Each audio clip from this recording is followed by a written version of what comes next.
सबसे बड़ा दुश्मन आप खुद हैं अपने आप के। अगर आपने यहाँ पे स्ट्रांग अपने माइंड पे कंट्रोल पा गए तो समझिएगा कि आपको कुछ भी इम्पॉसिबल नहीं है, सब पॉसिबल है। जो आप सोच सकते हैं सब पॉसिबल। लेकिन कॉमर्स के बच्चों को पता ही नहीं है, एमलेस घूम रहे हैं, विदाउट एम। ना कोई विजन है, ना कोई एम है, कुछ नहीं। पिताजी का बिजनेस है, उसको देख लेंगे।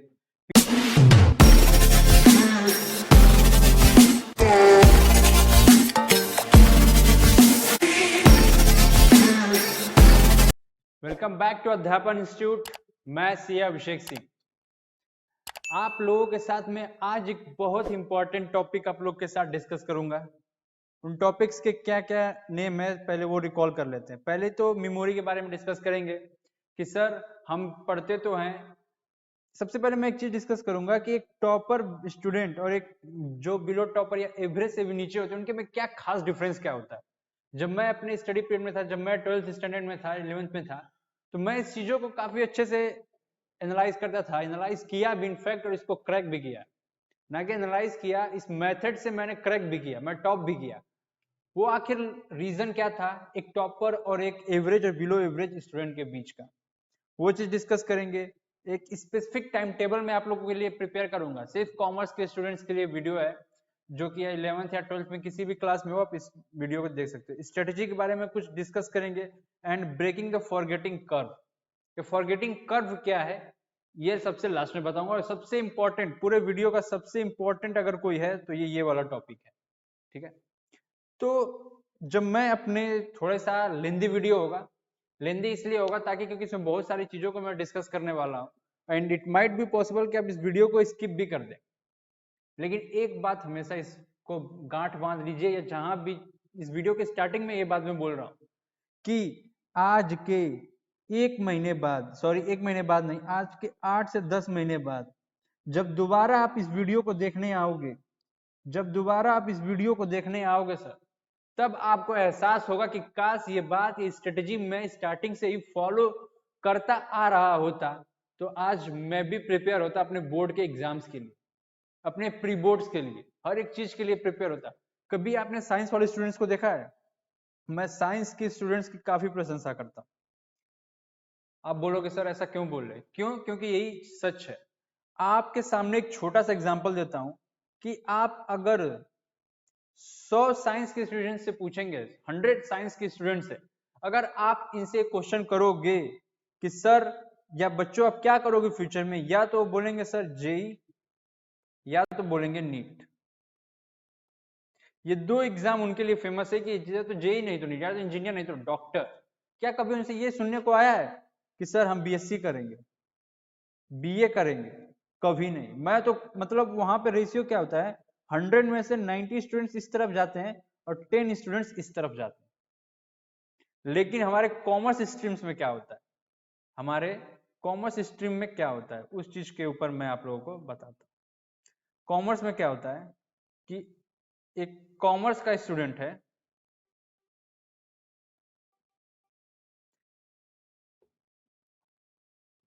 अगर एक कॉमर्स का स्टूडेंट है तो 100, अगर सॉरी एक नहीं 100 कॉमर्स के स्टूडेंट से उनसे पूछा जाए, ये एक सर्वे है, आप अपने क्लास में खुद करिएगा प्रैक्टिकली ये सब सारी चीजें, मैं कोई थ्योरी नहीं यहाँ पे बना रहा हूँ, कोई थ्योरी क्रिएट नहीं कर रहा हूँ, ये सारी चीजें, इसका सारा आंसर आपको पता है जो भी मैं डिस्कस करूंगा। इसमें से 90 स्टूडेंट से अगर पूछा जाए, 90% स्टूडेंट्स एंड 10%, एक तरफ है 90, एक तरफ है 10। अगर आप कॉमर्स के स्टूडेंट हैं तो इस वीडियो को एंड तक जरूर देखिएगा।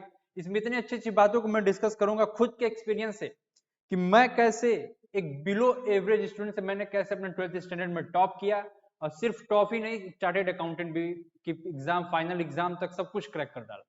आखिर कैसे, क्या डिफरेंस था? तो कुछ छोटे छोटे डिफरेंस है जो एक टॉपर, एक जो चार्टेड अकाउंटिंग की जो बड़ी बड़ी एग्जाम्स को क्लियर करते हैं, बहुत छोटे छोटे डिफरेंसेस है। अगर हम भी फॉलो करने लगे, अगर आप भी फॉलो करने लगे तो आप भी सीए बन सकते हो, आप भी अपने 12th स्टैंडर्ड्स में 90+ स्कोर कर सकते हो। लेकिन उसके पीछे का रीजन सुनिएगा। 90% से बच्चों से पूछा जाए कॉमर्स के कि आप क्या करोगे, तो उनका जवाब होगा सर बीकॉम करेंगे, नहीं तो बीकॉम नहीं तो सर बीबीए करेंगे। अच्छा सर किस कॉलेज से बीकॉम कर लें, किस कॉलेज से बीबीए कर लें, ये इनका क्वेश्चन रहता है। 10% वालों से पूछोगे, जो बाकी के 10% है जो कि टॉपर्स हैं, एक टॉपर जल्दी कॉमर्स का टॉपर कभी नहीं बोलेगा सर मुझे बीकॉम करना है। अगर बीकॉम भी करना है तो सर तो एसआरसीसी से करना है, ड्यू के बेस्ट कॉलेज से करना है, ना कि मऊ से, ना कि आजमगढ़ से, बलिया से, गोरखपुर से, जो पूर्वांचल का क्षेत्र यहां से नहीं करना है सर। या तो कोलकाता से करेंगे, एक अच्छी कॉलेज से बीकॉम करेंगे। अगर बीकॉम ही करना है तो टॉप कॉलेज चूज करो, कहां से बीकॉम किया जा सकता है। ये छोटे मोटे कॉलेज से करके बीकॉम कोई फायदा नहीं है, ना ही वहां पे पढ़ाई होती है, ना ही उस लेवल की प्रिपरेशन कराई जाती है बच्चों को। तो इन 10% बच्चे या तो ये सीए करेंगे, या तो सीएस करेंगे, या तो सीएमए करेंगे, या तो सीपीए करेंगे, या तो एक सीएफए। आप बोलोगे सर इतने सारे कोर्सेज होते हैं। हाँ भाई इतने सारे कोर्सेज हैं, जो कि हमें एक अलग से एक वीडियो में बनाऊंगा इसके ऊपर कि आप क्या क्या स्ट्रीम किन डायरेक्शंस में जा सकते हो। जल्दी वीडियो आएगा, क्योंकि 12th का बोर्ड का एग्जाम हो चुका है और इन बच्चों को इस टाइप की गाइडेंस की रिक्वायरमेंट है, जो पूछते हैं बच्चे मुझसे, तो इनके बारे में भी मैं अलग से एक वीडियो बनाऊंगा। तो जो टॉपर है ना, उसके माइंड में ये वाली चीज कभी नहीं आएगी। पहली बात, साइंस के बच्चों को आप लोगों ने कभी पूछा होगा 10th 11th स्टैंडर्ड क्या बनोगे, तो उनका गोल एकदम क्लियर, जेई क्रैक करना है या तो नीट एमबीबीएस करना है, एकदम माइंड एकदम क्लियर है। लेकिन कॉमर्स के बच्चों को पता ही नहीं है, एमलेस घूम रहे हैं, विदाउट एम, ना कोई विजन है ना कोई एम है, कुछ नहीं। पिताजी का बिजनेस है उसको देख लेंगे। पिताजी के बिजनेस को मैं ये नहीं कहता हूँ कि पिताजी का बिजनेस करना है, अगर उन्होंने बिजनेस कर रखा है तो उसको बढ़ाना, उसको अलग तरीके से प्रेजेंट करना, उसको एक्सपेंड करना, ना कि सिर्फ उसी चीजों के। एग्जांपल देता हूँ, इसका भी एक अच्छा सा एग्जांपल देता हूँ कि लेट सपोज एक कॉमर्स के स्टूडेंट के पिताजी हैं जिनका टर्नओवर है 10 करोड़ का, लेकिन जब आप एक सीए बनते हो, सीएस बनते हो, सीपीए करते हो, सीएमए करते हो, बहुत सारे जो डिफरेंट डिफरेंट कोर्सेज है, सीएफए करते हो, जब आप ये डिफरेंट डिफरेंट कोर्सेज करते हो ना, तो इस 10 करोड़ का टर्नओवर को कैसे 100 करोड़ तक ले जाया जाए, वो सारी चीजें बताई जाएंगी। जब आपको अकाउंटिंग को एकदम डीप नॉलेज दिया जाएगा, जब आपको रेशियो समझाया जाएगा, किस एक्सपेंस, कैसे स्ट्रेटेजी, कॉस्टिंग के बारे में पढ़ाया जाएगा, कंपनी के बारे में पढ़ाया जाएगा, जब सारी चीजें, इनकम टैक्स, जीएसटी, सब कुछ जब पढ़ाया जाएगा ना आप लोग को, तो आप इस बिजनेस को 10 से 100 करोड़ तक लेकर जाओगे। जब मार्केटिंग स्ट्रेटेजी आप लोग को बताई जाएगी, तो अगर आपका टारगेट है, देखिए मैं नहीं कहता हूं कि पिताजी को बिजनेस को एक्सपेंड करना गलत है, बिल्कुल सही है। अगर आपको लगता है कि आप बिजनेस में जाना चाहते हैं, पिताजी का बिजनेस, उसको एक्सपेंशन करने का सोचिए, ना कि सिर्फ उसी दुकान पे बैठ के सिर्फ उसको रन करना। दोनों में बहुत डिफरेंस हो जाता है। तो ये तो बात की चीजें हैं। तो सबसे पहले हमें क्या करना है, सबसे पहले अपने माइंड से इस चीज को हटा देना है कि हमें बीकॉम या बीबीए करना है। हमें क्या करना है सर, हमें सीए करेंगे या तो सीएस करेंगे, जो भी टॉप कैटेगरी का कोर्स है ना वो करेंगे, उसका एग्जाम सीपीटी का एग्जाम सर क्रैक करेंगे फर्स्ट अटेम्प्ट में। अगर बीकॉम भी करना है ना सर, बीकॉम भी करना है या बीबीए भी करना है, तो ये भी टॉप कॉलेज से करेंगे। जब आपके माइंड में ये बात बैठ जाएगी कि या तो हमें टॉप कॉलेज से बीकॉम करना है, कौन कौन से टॉप कॉलेज है उसके बारे में आप गूगल कर सकते हैं, नहीं तो मैं सब सारी वीडियो आप लोग के लिए बनाऊंगा। अगर सीए करना है तो उसका क्या एग्जाम्स कैसे होते हैं, कहाँ पे एग्जाम्स, कहाँ से प्रिपरेशन करनी चाहिए, सीएस हो गया, सीपीए हो गया, तो इन कोर्सेज को करना है तो उसके लिए माइंडसेट बहुत स्ट्रांग होना चाहिए। जब आप सीए करने जाओगे या सीएस करने जाओगे, तो वहां पे कोई भी 80%, 70%, 60% ये तो मिलेंगे ही नहीं, बहुत ही कम मिलेंगे, बहुत ही कम। मैं ये नहीं कहता कि सीए नहीं बनते, बिल्कुल बनते, लेकिन बहुत ही कम। वहां मिलेंगे आपको 90 प्लस वाले, ये बच्चे मिलेंगे आपको। वहां अगर 100 बच्चा है ना, तो 100 में से 95 बच्चों के परसेंटेज ये रहेंगे 90+%।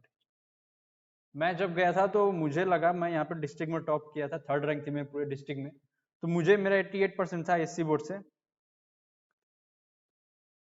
और अगर मैं अपनी पीछे अपनी थोड़ी सी जर्नी के बारे में बताऊं, तो मैं एक 9th ड्रॉप आउट हूँ।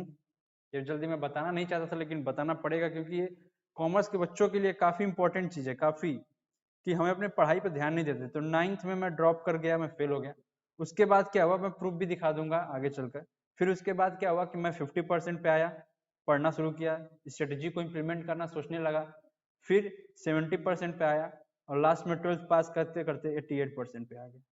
ये मेरे लिए नहीं, सभी के लिए शॉकिंग था ये मार्क्स, क्योंकि एक फेलियर बच्चा जब 9th में फेल हो जाता है, और उसको 88% तक की जो जर्नी है ना, काफी मेहनत, काफी स्ट्रेटेजी, काफी चीजों को, माइंड को स्ट्रॉन्ग करके ये स्कोर आता है। ना कि हवा में आ जाता। उसके बाद सीए भी किया, अभी भी मेरे टॉपर स्कूल के बच्चे लोग कर रहे हैं, मैंने क्रैक कर दिया, 1 साल हो गया मुझे सीए बने। ये मैं अपनी प्रशंसा के लिए नहीं बता रहा हूँ, आप लोग को बता रहा हूँ कि आपका माइंडसेट सबसे पहले स्ट्रांग होना चाहिए। अगर आपका माइंडसेट स्ट्रांग है तो समझ जाइए कि कुछ भी इम्पॉसिबल नहीं है। मेरे लिए सीए एक इम्पॉसिबल टास्क था, सच बता रहा हूँ, ये 88% भी इम्पॉसिबल टास्क था, लेकिन जब मैंने इस चीज को अचीव कर लिया ना, ये मेरे लिए पॉसिबल है।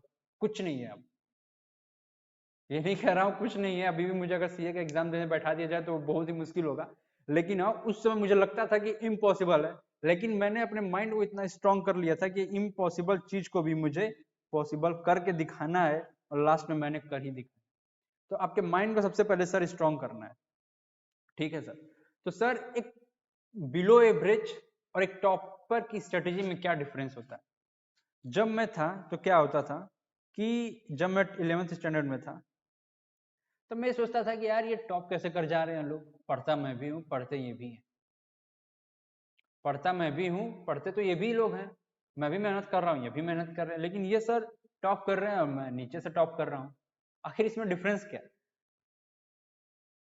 तो जब मैंने एनालाइज किया तो एक फॉरगेटिंग चीज की नाम की चीज होती है। अगर लेट सपोज मैंने आपको कोई टॉपिक दिया 12th का कि सर पार्टनरशिप के बारे में आज पढ़ाऊंगा, या आपने पार्टनरशिप टॉपिक को रीड किया, ये पढ़ने की स्ट्रेटेजी बता रहा हूं। जब मैंने पार्टनरशिप को आज पढ़ा तो अगर आज मुझसे आप पूछेंगे पार्टनरशिप के बारे में तो मुझे 100% या आप कर सकते हो 95% तक मुझे पता होगा पार्टनरशिप, मैंने ये चीजें पढ़ी हैं, ये चीजें होती हैं, partners capital account, current account, candle appropriation account, ratio, goodwill, सब आप बताओगे। फिर आपसे 1 हफ्ते बाद पूछूंगा तो आप की कहोगे सर याद तो है लेकिन उतना नहीं, लेकिन हाँ याद है चीजें मुझे, तो आपकी मेमोरी क्या हो जाएगी 60% पे आ जाएगी। फिर आपसे और उसके 15 दिन पूछूंगा तो आपकी मेमोरी फिर कहोगे सर एक बार देखना पड़ेगा, ज्यादा सब कुछ तो याद नहीं है, लेकिन हाँ मैं इस चीज को कर लूंगा 40%। अब देख रहे हो ये चीजें, जैसे जैसे आप चीजों को पढ़ के छोड़ देते हो वैसे आप उस चीज को भूलने चले जाते हो। अगर मैं इसका ग्राफ बताऊं, अगर मैं इसका ग्राफ देखिए, इस ग्राफ से ही memory techniques, the forgetting curve को कैसे ब्रेक करने की स्ट्रेटेजी, टाइम टेबल सब डिस्कस होगा इसी ग्राफ से। देखिए कैसे मैंने एक ग्राफ बना लिया, एक ग्राफ प्लॉट कर लिया, आपके स्क्रीन पे दिख रहा होगा ग्राफ। अब मैंने ग्राफ तो एक प्लॉट कर लिया, इसमें क्या हुआ कि मैं अगर मैं फर्स्ट डे की बात करूं, अगर मैं फर्स्ट डे की बात करूं तो सर मुझे 100 मतलब 90 प्लस 95 98 तक मुझे मेमोराइज है, मुझे चीजें याद है। फिर अगर 1 हफ्ते बाद बात करूं तो सर आप बोलोगे 60%, फिर थोड़ा सा और कुछ दिनों बाद कहोगे सर 40%, कुछ दिनों बाद और थोड़ा सा ये और नीचे जाए। तो आप इस चीजों का अगर इस लाइन को ज्वाइन किया जाए तो आप देखोगे ये ग्राफ गिरता चला जा रहा है। लेकिन वही एक टॉपर का बच्चा, एक टॉपर का बच्चा नहीं सॉरी, एक टॉपर स्टूडेंट इसको ब्रेक कर देता है और फिर से पहुंचता है, फिर से आता है, फिर से। तो सारी चीजें हम लोग डिस्कस करेंगे कि कैसे टॉपर स्टूडेंट यहां से फिर से यहां पे जाएगा, फिर यहां पे आएगा, फिर इसको ऐसे करेगा, ठीक है। तो पहले तो जो चीजें हम पढ़ते हैं, जैसे कि लेट्स सपोज मैं सब्जेक्ट्स के नाम लिख देता हूँ कॉमर्स के, एक तो लिख दिया अकाउंट्स, एक लिख दिया इको, एक लिख दिया बिजनेस, मान लीजिए मोटा मोटी 3 सब्जेक्ट। अकाउंट्स मैंने आज पढ़ लिया, आज कौन सी डेट है, आज माने तो 2 अप्रैल। फिर हमने इकोनॉमिक्स पढ़ लिया 3 अप्रैल को, फिर हमने इसको पढ़ लिया 4 अप्रैल को। अब 5 को क्या पढ़ना है, 5 को हमें फिर से अकाउंट्स में वही चैप्टर पढ़ना है। जैसे लेट सपोज मैंने यहाँ पे पार्टनरशिप पढ़ा, अब फील करो ना, मैं अब एग्जैक्ट नहीं बता पा रहा हूँ, लेकिन फील करो क्या कहना क्या चाहता हूँ। 5 को मैंने क्या कर लिया, फिर से पार्टनरशिप पढ़ लिया। फिर इकोनॉमिक्स में कोई चैप्टर था जो 3 को पढ़ा था, उसको मैंने फिर से पढ़ लिया 6 को। जो 4 को था इसको 7 को पढ़ लिया। फिर कुछ दिनों बाद कोई और टॉपिक लेंगे, फिर आया, फिर से इसको बार बार बार बार पढ़ते रहना है। जब आप बार बार बार बार इस चीजों को रिपीट करते रहेंगे, जब रिपीट रिपीट के बेसिस पे आप इस चीजों को पढ़ने लगेंगे, रिपीट करते रहेंगे सिलेबस को अपने, तो वहीं पे ग्राफ में आपको एक और बना के दिखाता हूँ, एक और ग्राफ बनाता हूँ आप लोग के साथ। यहाँ पे आपका था मेमोरी इतना 100, यहाँ पे आए 60, यहाँ पे आए, तो जब हमने गिरा, जब हमारा एक टॉपर क्या करता है, जैसे ही उसका मतलब ग्राफ मेमोरी का गिरा, फिर से उस चीज को पढ़ लेगा, फिर से कहाँ पहुंच जाएगा वो, फिर से पहुंच जाएगा 100। फिर कुछ टाइम बाद फिर गिरने लगा, फिर गिरा, फिर से इसको पढ़ा। देख लो यही है। अगर एक नॉर्मल स्टूडेंट की बात करें तो उसका ग्राफ ऐसे रहेगा, लेकिन एक टॉपर का ग्राफ ऐसे रहेगा। देख रहे हो दोनों में अंतर, ऐसे ऐसे रहेगा। गिरेगा उसका, वो भूलेगा चीजों को, लेकिन फिर से पढ़ के फिर से वहां पे 100% मेमोरी अपनी स्ट्रॉन्ग कर लेगा। तो आपको अपना टाइम टेबल ऐसे ही प्रिपेयर करना है, ऐसे ही बनाना है। सबसे पहले आप अपने नोट्स बनाइए। अगर आपको 100% स्कोर करना है, 95% स्कोर करना है, मैं खुद बोल रहा हूँ आपको मेरे नोट से 95-100% नहीं आने वाले। हाँ 80-85% आप पा सकते हो, लेकिन एकदम आपको टॉप करना है ना, तो आपको अपने नोट्स खुद बनाने होंगे। आपको अपने नोट्स खुद बनाओगे, आप अपने नोट्स, तब आप कुछ कर पाओगे। मेरे नोट्स हैं, आप उससे एक बार गो थ्रू कर सकते हो, फिर उससे भी अच्छा नोट्स आप बनाओगे। जब उससे भी अच्छा आप नोट्स बनाओगे, तब आपको चीजें पता होंगी कि इस नोट्स पे ये चीजें लिख। जब मैं 12th का अकाउंट्स का पेपर दे रहा था, तो मुझे यहाँ तक पता था कि अगर कोई क्वेश्चन पूछे ना, तो मैं पता था कि इस मेरे कॉपी के इस नोट्स पे इस पेज नंबर पे, पेज नंबर नहीं मतलब इस आसपास होगा, देख सकता हूँ मैं इस चीज को। इतना मैंने इसको रिवाइज कर लिया था सिलेबस को अपने। तो आपको अपने नोट्स खुद बनाने हैं। मेरे नोट्स आपको दूंगा, उससे गो थ्रू करिएगा, फिर अपने नोट्स बनाइएगा। और शॉर्ट्स करने चला जाता नोट्स को। कैसे शॉर्ट्स कैसे करेंगे? पहले मान लीजिए कि 100 पेज की हमने बुक पढ़ी, 100 पेज की। फिर हमें क्या करना है, इसको इसको कन्वर्ट करना है 50 पेज पे, फिर कन्वर्ट करना है 20 पे, और इसी को बार बार रिवाइज करते रहना है। फिर कभी ज्यादा टाइम मिले तो फिर से हमें ऐसे कर लेना है, इसी स्टेज को फॉलो कर लेना है। लेकिन मैक्सिमम आप इस 20 पेज के नोट्स को रिवाइज करोगे, क्योंकि उतना बार बार तो टाइम भी नहीं होगा ना कि एक बार हमने 100 पेज की बुक पढ़ ली है फिर दोबारा फिर से पढ़ना शुरू करें। तो ऐसा आपका नोट्स नहीं होना चाहिए। नोट्स कैसा होना चाहिए? 100 से 50, 50 से 20 पेज पे एकदम शॉर्ट नोट। अगर मेरे पास अभी बुक नहीं है इनकम टैक्स की, नहीं तो मैं आप लोग को भी बुक भी दिखाता। आप लोग को जब बुक दिखाता, इतनी मोटी बुक थी आपको इनकम टैक्स की, लेकिन कैसा, फिर उसको नोट्स में कन्वर्ट करते थे, फिर अगेन उसको नोट्स में कन्वर्ट करते थे, अगेन उसको नोट्स में कन्वर्ट करते थे, तो पतली हो जाती थी, ताकि एग्जाम से एक दिन पहले मैं इसको पूरा गो थ्रू कर जाऊं, पूरा income tax act, GST act पूरा गो थ्रू कर जाऊं। तो ऐसे मैं अपने नोट्स को प्रिपेयर करते थे। आप भी इस चीज को फॉलो करिए, पक्का आपको बेस्ट रिजल्ट मिलेगा। नोट्स के बारे में मैंने बता दिया, ब्रेकिंग कर्व के बारे में मैंने बता दिया कि स्ट्रेटेजी को फॉलो करके आप इस कर्व को ब्रेक कर सकते हो। और कौन कौन से दो चीज थे? टाइम टेबल, टाइम टेबल के बारे में बता दिया। देखिए यहाँ पे बहुत सब शॉर्ट फॉर्म में सब बता दिया कि टाइम टेबल ऐसा होना चाहिए आपका कि जो चीज आपने एक हफ्ते पहले पढ़ रखा है, जहां पे आपको लग रहा है कि मैं चीजों को रिकॉल नहीं कर पा रहा हूँ, भूल रहा हूँ, तो उस चीज को क्या करेंगे, आप फिर से रिवाइज करेंगे अपने शॉर्ट नोट से, ना कि आप पूरी बुक लेके बैठ जाओगे पढ़ने ना। अगर आप ये कर रहे हो तो गलत कर रहे हो। पूरी बुक बार बार पढ़ना इट्स वेस्ट ऑफ टाइम, और इतना टाइम भी नहीं होगा आपके पास कि आप पूरी बुक को फिर से पढ़े। साथ में क्वेश्चन पेपर, सैंपल पेपर सब सॉल्व करते रहिए। ठीक है, तो इस ऐसा होना चाहिए आपके नोट से होने चाहिए, ताकि 1 घंटे में, आधे घंटे पूरा पार्टनरशिप खत्म। 1 घंटे, 2 घंटे, 3 घंटे पूरा पार्टनरशिप का। अगर पार्टनरशिप चैप्टर की बात करूं तो उसमें टोटल 4-5 चैप्टर हैं। पार्टनरशिप एक मेन हेडिंग है, उसके अंदर बहुत सारे चैप्टर्स हैं। एक चैप्टर की बात करूं अगर उसमें से स्पेसिफिक, तो उसमें आपको कम से कम 1 से 1.5 घंटे में पूरा चैप्टर ऐसे नोट्स होने चाहिए, ऐसे कि 15 मिनट चाहे 1-1.5 घंटे में पूरा चैप्टर ही कवर हो जाए। ऐसे आपके तगड़े नोट्स होने चाहिए। कोई इंपॉर्टेंट क्वेश्चन तो इसका, इस क्वेश्चन में मैंने ये सीखा था, इस क्वेश्चन में मैंने ये सीखा था, अच्छा ऐसे होगा तो ऐसे, पूरा नोट्स आपको एकदम मैं बताऊंगा, सारी चीजें आपको क्लास में बताता रहूंगा कि नोट्स कैसे प्रिपेयर किया जाए। और मेमोरी के बारे में भी मैंने बता दिया आपको। देखिए एक छोटे से वीडियो में अगर आप इस चीज को फॉलो करोगे तो आपका सब चीजें तैयार होती चली जाएंगी, और एग्जाम प्री बोर्ड से पहले पहले आपको चीजें भी याद रहेंगी, और आप इन सब चीजों को जल्दी भूलोगे भी नहीं जब आपने डेली के डिस्कशन में इन सब टॉपिक्स को लाओगे। एक और चीज बताता हूँ, एक होती है बुक की नॉलेज। अब बुक की नॉलेज का कुछ क्या करोगे, बस मार्क्स ला पाओगे, लेकिन बुक के साथ प्रैक्टिकल नॉलेज भी होना चाहिए। प्रैक्टिकल नॉलेज क्या है कि आज हमने पार्टनरशिप पढ़ा ना, अगर लेट्स सपोज 4 घंटे अगर कोई सिर्फ बुक्स पढ़ रहा है, बुक के क्वेश्चन कर रहा है, तो हम 3-3.5 घंटे क्या करेंगे, बुक के क्वेश्चन करेंगे, लेकिन आधे घंटे एक बार गूगल पे करेंगे कि सर पार्टनरशिप के क्वेश्चन कैसे आते हैं, यूट्यूब पे सर्च करके पार्टनरशिप का रजिस्ट्रेशन कैसे, थोड़ा सा एक्स्ट्रा नॉलेज को लेने की कोशिश करेंगे कि थोड़ा एक्स्ट्रा नॉलेज भी आ सके हम लोग के। बुक पे तो 100% अगर आपको स्कोर करना है तो बुक को तो 100% टाइम देना है, लेकिन उसी में से कुछ थोड़ा बहुत 15 मिनट, 5 मिनट, 10 मिनट निकाल के थोड़ा उन टॉपिक्स के बारे में सर्च भी करना है, डिस्कस भी करना है लोगों से। ठीक है, तो सब कुछ तो था।